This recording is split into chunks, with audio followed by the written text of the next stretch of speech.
Inilah potret dermaga yang tak lagi memadai bagi para nelayan di Tasikmalaya, Jawa Barat. Lain kira longok mayu. Muatan kapasitas berlebih memicu peristiwa kebakaran perahu yang amat pilu.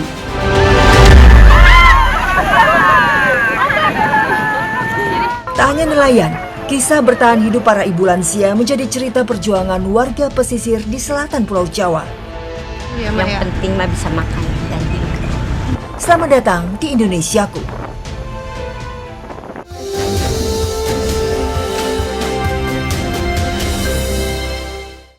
Lain kira longok mayu. Pak Gubernur, Pak Bupati longok yuk dermaga Pemayang tinggal ditarik kucutan.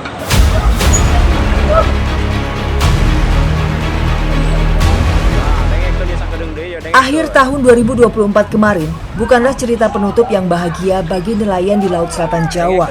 Kebakaran besar melanda dermaga Pamayang Sari di Cipatujah, Kabupaten Tasikmalaya. Seolah menjadi mimpi buruk, musibah ini kali pertama terjadi.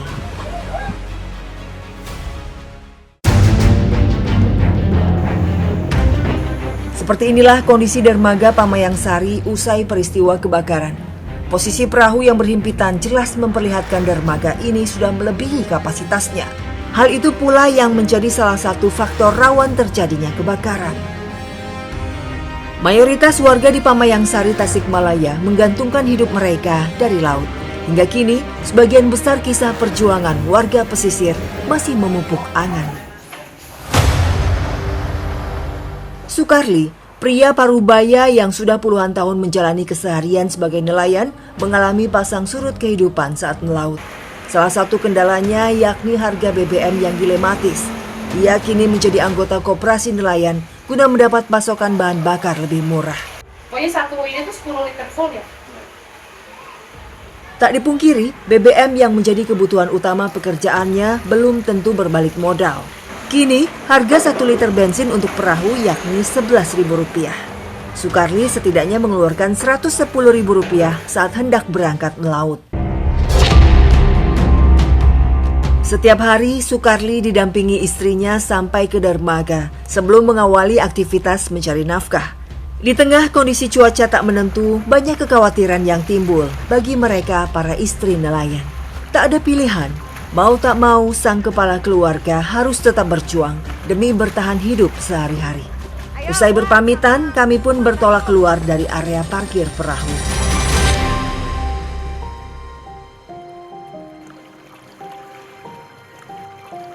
Sekarang perahunya sudah diisi BBM kurang lebih 10 liter ya Kak? 10 liter untuk satu kali pergi dan pulang melaut. Dermaga Pamayang Sari dirancang untuk kapasitas 150 perahu.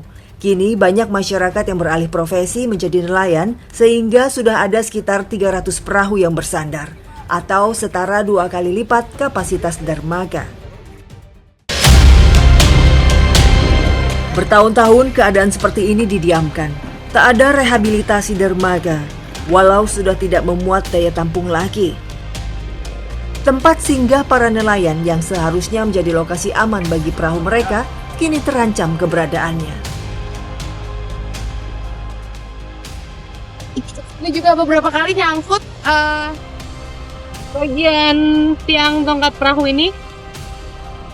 Dan sekarang sudah mulai turun hujan, padahal baru juga beberapa kali.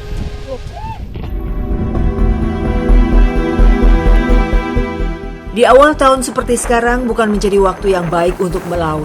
Hal ini mau tak mau dihadapi para nelayan berkutat dengan ombak besar di Laut Selatan Pulau Jawa. Mereka terpaksa beradaptasi dengan kondisi alam demi bisa membawa pulang hasil tangkapan.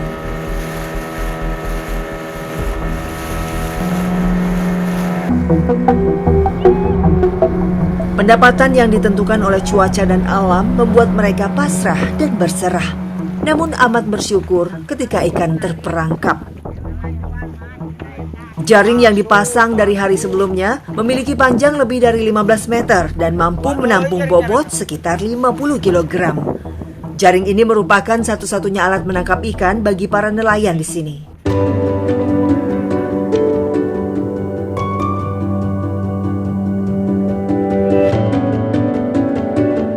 Sukarli hampir menjadi korban dari peristiwa kebakaran akhir tahun silam. Walaupun masih dapat menyelamatkan perahunya, ia sangat berharap tak ada lagi kejadian serupa yang menimpa para nelayan Cipatucah.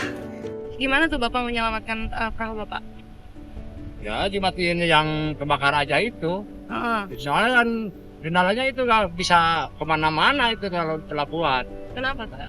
Penuh, pelabuhannya penuh.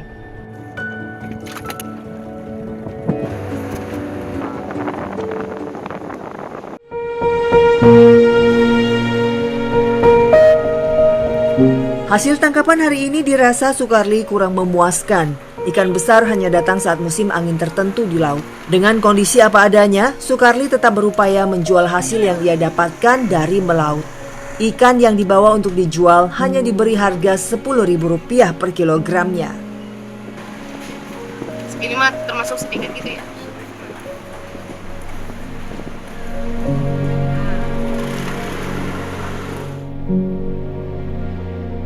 Dan hari ini yang didapat kurang maksimal ya Pak? Iya kurang. Hanya 150.000. Yang tadi pas awal mau berangkat, Bapak udah di bensin duluan kan? Iya. Artinya keuntungannya hanya 40.000. Iya. Tetap semangat, besok lupain lagi ya.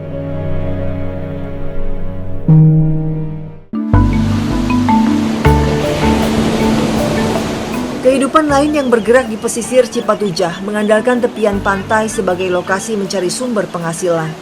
Ganggang atau sejenis lumut yang tumbuh di karang laut menjadi sasaran utama pencarian saya bersama ibu-ibu.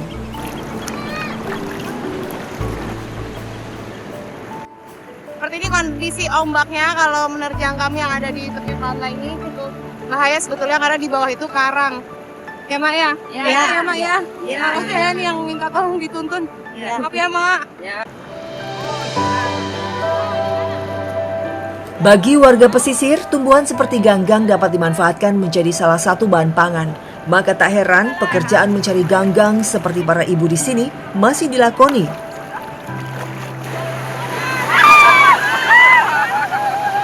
Idealnya, aktivitas mencari ganggang dilakukan saat kondisi air laut sedang surut, sehingga ganggang seolah muncul ke daratan dan mudah diambil. Sangat berbeda dengan keadaan kami sekarang, yang harus meraba dan merogoh ganggang. Kondisi air laut yang berubah-ubah membuat ibu-ibu gelisah jika harus menunggu terlalu lama. Mereka pun seolah tak memikirkan keselamatan demi mengupayakan mata pencahariannya. Ini semacam lumut yang ada di karang gitu. Kalau yang warna hijau ini sebetulnya harganya jauh.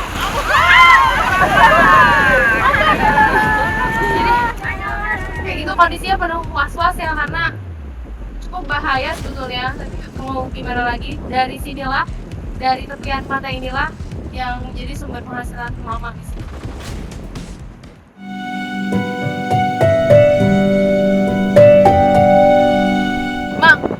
Pernah nggak sih sampai ke seret arus kayak gitu lagi nyari-nyari rumput ini? Iya pernah saya.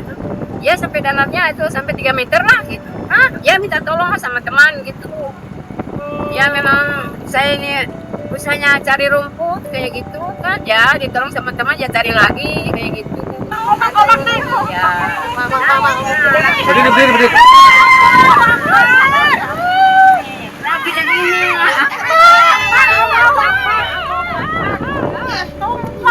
Tumpah jadinya. Nah, barusan diobrolin sama Mak, kita ngobrol. Barusan juga ombaknya datang gitu dan ombak besar kan ya pasar. Jadi sekarang kira-kira udah aman Mak, kita agak duduk lagi ya. Ironi, kondisi berbahaya tidak diperhitungkan oleh Mak Karti, semata-mata demi bisa makan sehari-hari. Iya, di usia senjanya ia masih melakoni pekerjaan yang bahkan dapat membahayakan tubuh rentanya. Mak Karti dihadapkan oleh keadaan harus menghidupi cucu-cucunya. Mak Karti hanyalah satu dari sekian banyak wanita paruh baya di sini yang terpaksa menopang perekonomian keluarga. Setelah mengumpulkan beberapa keranjang ganggang di tengah ombak yang mengancam, ibu-ibu bergegas ke tepian pantai untuk aktivitas menjemur.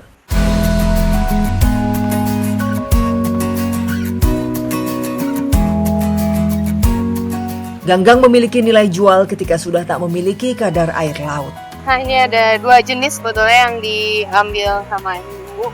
Kalau di sini disebutnya rumput kempas ya, yang warna hijau, dan ganggang yang warnanya ada coklatan.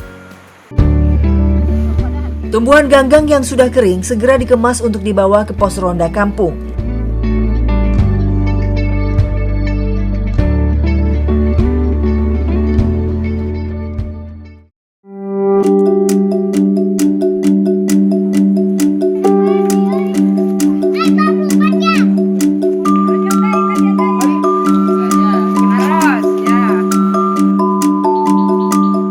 Harga 1 kilogram ganggang hanya sekitar Rp2.000, bahkan lebih rendah tergantung kondisi ganggang, memadai atau tidak.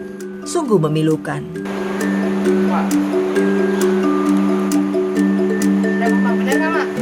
Setelah ditimbang dan melakukan transaksi, ini satu karung ada yang 15 kilo, ada yang 20 kilo. Artinya 20 kilo itu tidak melebihi Rp20.000 gitu, atau sekitar Rp16.000 saja. Itulah penghasilan emak-emak di sini sehari-hari.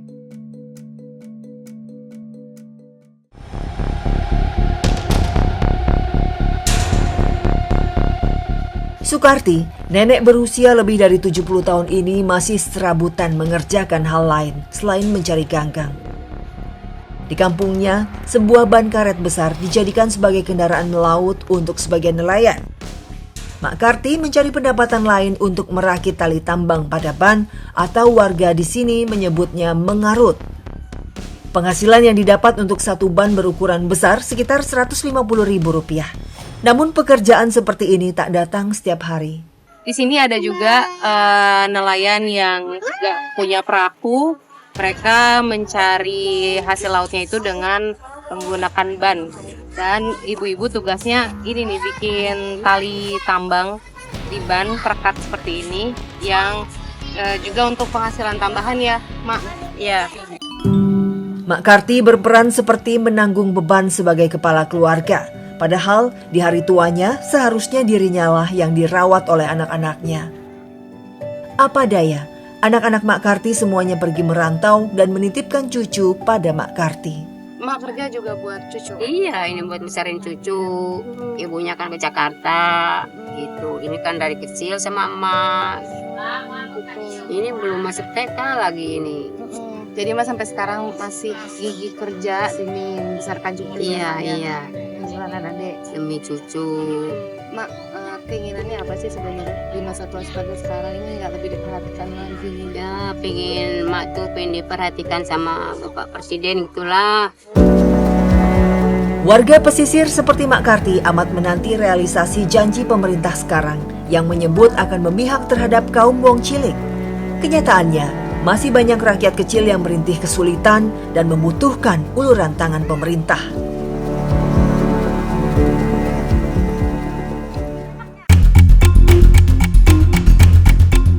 Nelayan ban terdengar familiar bagi masyarakat sepanjang pesisir selatan Laut Jawa.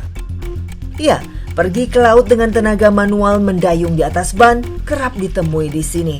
Hal ini dilakoni mereka yang tak punya modal besar untuk memiliki perahu. Saya bersama Mang Jeje dan kawan-kawannya mendayung ban karet hanya menggunakan piring plastik. Keterbatasan melaut menggunakan ban, yakni tidak mungkin menjangkau area tengah laut.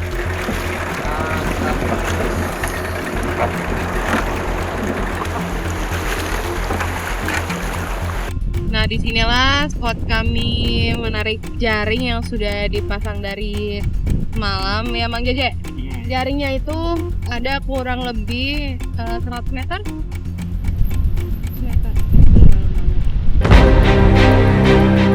Meski berjarak tak begitu jauh dari daratan, tetap saja menguras tenaga ekstra, terutama bagi saya. Di lokasi inilah nelayan ban menaruh jaring dengan target mendapat lobster.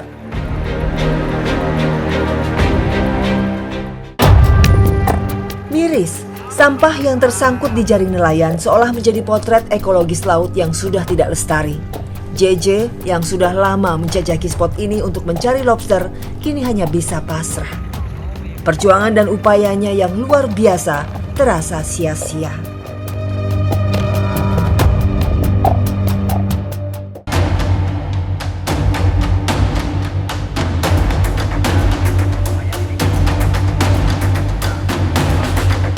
Ya paling hampir 25 jutaan ini segini juga.